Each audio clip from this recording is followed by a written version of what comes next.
Я проснулся, приоткрыл глаза и вдруг услышал, как захлопнулась входная дверь. Меня окатил страх, потому что я живу совершенно один уже долгие годы. Я изо всех сил попытался повернуть голову. Коридор был слева от меня, и я его не видел. Я видел компьютерный стол перед собой, горящую красную лампочку системного блока, пустую пачку сигарет, которые кончились пару часов назад. Я на 100% все понимал и осознавал. Я услышал легкие шаги по ламинату, потом они стали тише. Судя по всему, потому что дальше перед кроватью у меня лежит ковер. Не передать словами, что я испытывал. Я просто ждал, чем все это закончится. Это что-то подошло в упор ко мне. Я почувствовал его присутствие. Я практически слышал его дыхание. Как вдруг оно стало бить по моей подушке все быстрее и быстрее, сильнее и сильнее. Повернуть голову я так и не смог. На тот момент я думал, что это мой конец. Но нет, я проснулся. Но я не был счастлив. Мне было ужасно страшно. Еще несколько недель или даже месяцев я боялся засыпать. Может быть, и сейчас все еще боюсь.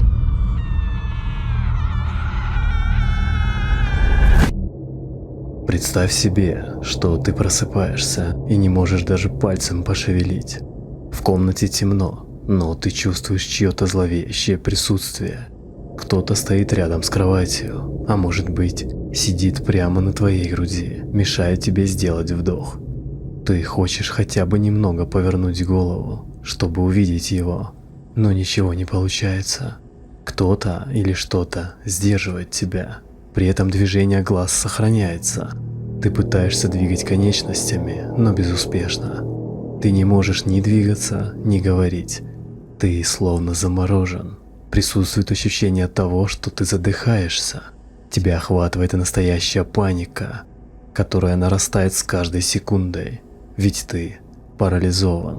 И тут ты окончательно просыпаешься, приходишь в себя и понимаешь, это был сонный паралич.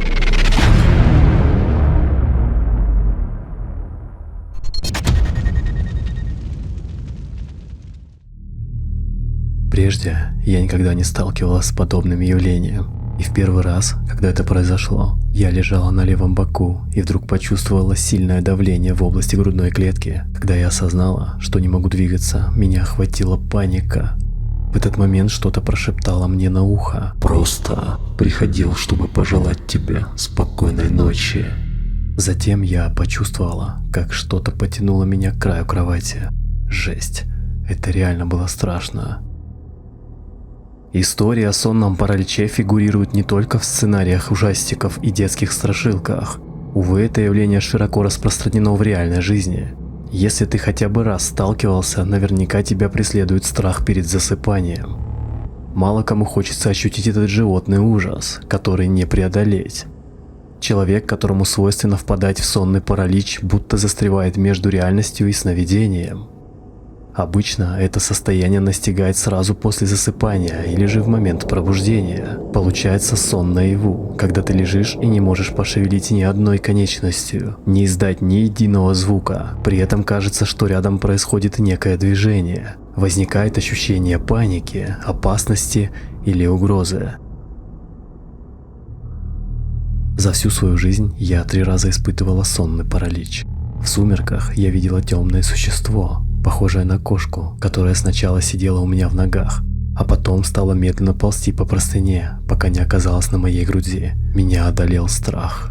Во 2-й раз я видела тень человека, которая прошлась по комнате, выскользнула в открытую дверь и исчезла. Это самое страшное, что мне приходилось испытать в своей жизни. А последний раз был самым лучшим. Я видела, как по моей спальне расхаживала парочка причудливых пингвинов. Забавное и веселое зрелище. Люди, которые часто испытывают это состояние, описывают его примерно одинаково. Является монстр, потустороннее существо, которое явно хочет причинить боль, разорвать грудь на части. Оно все ближе и ближе, может даже залезть на постель. Спокойно, оно тебе просто снится. Или может это вовсе не сон. Первое чувство, с которым может столкнуться человек во время сонного паралича, это иллюзия присутствия кого-то, даже если комната пуста. В зависимости от того, что вам снилось до этого, призраки могут обретать те или иные очертания, они могут даже касаться вас. Подобно тому, как мозг создает зрительные и слуховые галлюцинации, он может конструировать и физические ощущения.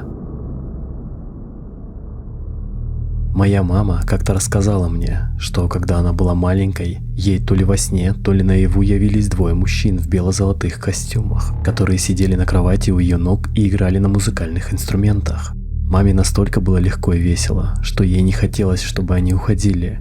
Но когда она пошевелила головой, то услышала, как один мужчина сказал другому: «Она просыпается, нам пора». Сонный паралич – это неспособность пошевелиться. В подавляющем большинстве случаев происходит или в момент засыпания, или же сразу после пробуждения. Именно поэтому и называется сонным. Для сонного паралича характерна полная осознанность человека и при этом абсолютная невозможность пошевелиться. Обычно это состояние сопровождается сильным чувством ужаса и паники, а также страхом смерти, удушьем, скованностью всех движений, ощущением чего-то постороннего, тяжелого на теле. Зачастую сонный паралич может сопровождаться визуальными, звуковыми и даже тактильными галлюцинациями. Человек может слышать шаги, видеть темные фигуры, нависшие над ним или стоящие рядом, ощущать прикосновения. Часто возникает ощущение, что некто забрался на грудь и душит спящего.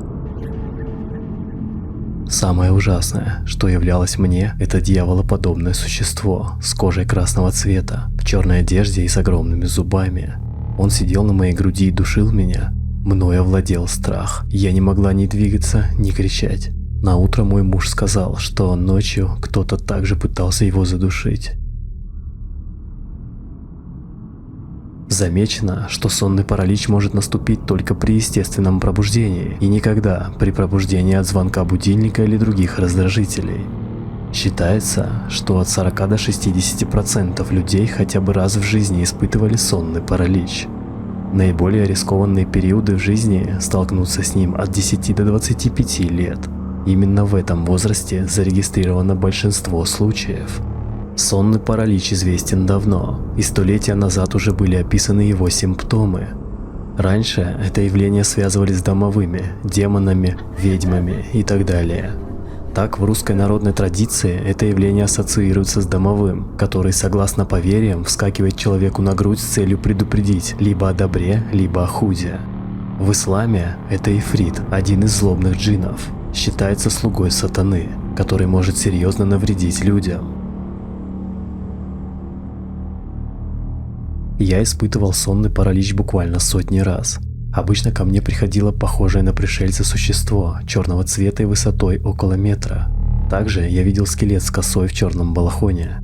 У меня не возникает слуховых галлюцинаций, я просто ощущаю себя парализованным. И чтобы избавиться от таких видений, я просто крепко зажмуриваю глаза, и все исчезает.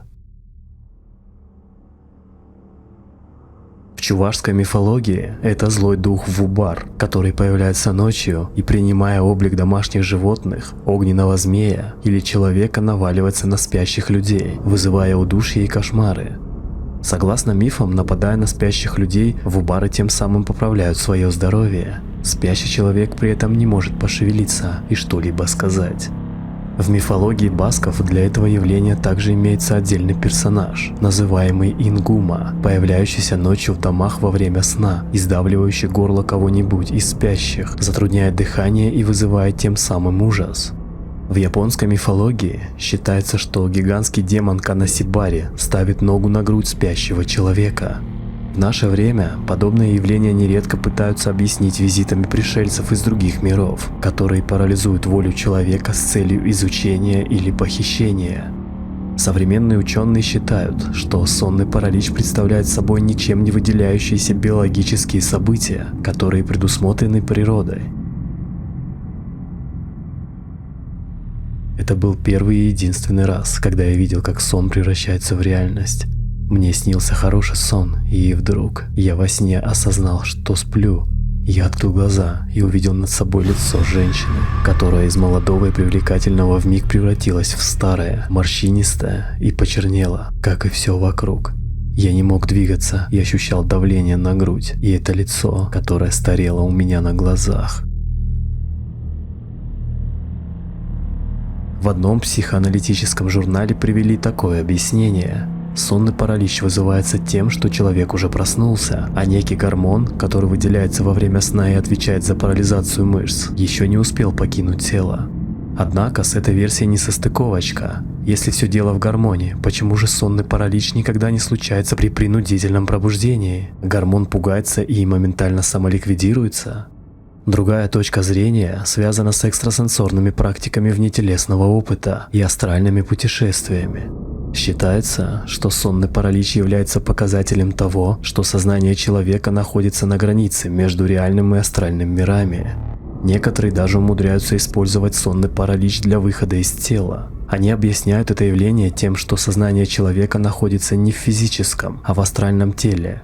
Но за счет слабой энергетики, либо непонимания принципов движения в астральном мире, человек не может пошевелиться.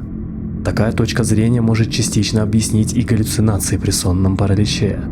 По утверждениям астральных путешественников, астральный мир наполнен разнообразными сущностями. Прежде, чем я научилась справляться с этим, я испытала немало действительно ужасных вещей. Фильмы ужасов теперь для меня ничто по сравнению с тем, с чем мне пришлось столкнуться. Вот несколько вещей, которые я никогда не смогу забыть. В углу моей комнаты стояла маленькая девочка и не сводила с меня глаз. Потом она внезапно пронзительно закричала, подбежала ко мне и начала душить. Большая темная фигура, напоминающая человеческий силуэт, молча стояла возле моей кровати, глядя на меня сверху вниз. Что-то грохотало и скрежетало прямо за дверью моей спальни. Я всегда запираю ее на ночь после того, как она стала открываться сама по себе. Последний раз я видела, как в комнату вошла мама, села на мою кровать и тут же превратилась в демона. Самое страшное заключается в том, что когда ты пытаешься побороться с этим или позвать кого-либо на помощь, у тебя пропадает голос, а тело перестает слушаться. Ты просто чувствуешь себя беспомощным. Спокойно, все тебе просто снится. Или может это вовсе не сон. Береги себя. Пока. Иди.